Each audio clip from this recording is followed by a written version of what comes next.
Hallo, ich bin's. Ich habe ganz lange keine Videos mehr gemacht und ja, jetzt mache ich was über Draculaura.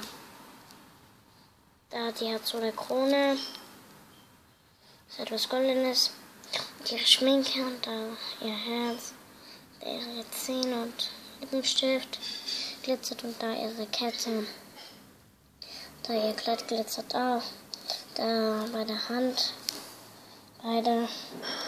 Und wenn ihr fragt, warum sie so schön aussieht, und da ist ein Trockenkopf, warum sie so schön aussieht, danach, die war bei den Flammen, also nicht Flammen, die war bei den Geistflasche drin. Und hier sind ihre Schuhe, die sind richtig schön, die Schuhe. Könnt ihr sehen? Okay. Ja. Und ja, so sieht sie, also ihr Ohren, so sieht sie von der Seite aus. Und so sieht sie von hinten aus. Ihre Haare sind so bei hinten. Die hat pink, goldene Striche und schwarz. Hier ist schwarz noch, das ist auch pink. Und in ihr Ears ist hier unsichtbar da. Warte. Hier ist unsichtbar. Da ist ein Totenkopf, schwarz. Und ja,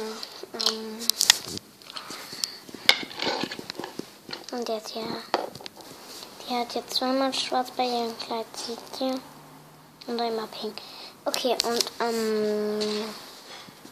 ihr könnt den Arm raus tun und die Hand bei den anderen auch. Und ja, so sieht sie ein Bild aus. Und so Draculaura, Frankie, Claudine, Gigi. Okay, und das war's. Und noch den Kram. Totenkopf. Monster High. Wartet.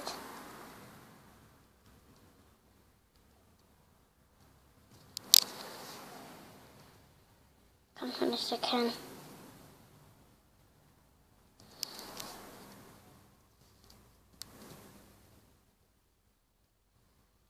Trotzdem, da steht uns ein.